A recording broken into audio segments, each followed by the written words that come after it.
علی میر چھوڑے نا، بہت ٹھنڈی ہوا آ رہی ہے، مجھے کھڑکی بند کرنے دیں۔ پھول بانو نے اس کے مضبوط خنصر میں ہلکا سا مچلتے ہوئے نہایت دھیمی اور لرزتی آواز میں کہا، حالانکہ وہ دل سے چاہتی تھی کہ علی میر اسے کبھی نہ چھوڑے، ٹھنڈ کا علاج اس کھڑکی کو بند کرنا نہیں ہے میری جان۔ علی میر کی آواز اس وقت جذبات کی شدت سے حد سے زیادہ بھاری، گہری اور مخملی ہو چکی تھی۔ اس نے اپنے ہاتھ اس کے لبوں سے ہٹائے، لیکن اس کی کمر پر گرفت اتنی شدید کر دی کہ وہ دونوں کے جسموں کے درمیان ہوا کا فاصلہ بھی باقی نہ رہا۔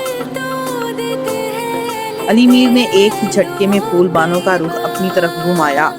اب پھول بانو کی پیٹھ کھڑکی سے لگی ہوئی تھی اور سامنے علی میر کا چوڑا وجود ایک دیوار کی طرح اسے گھیرے ہوئے تھا۔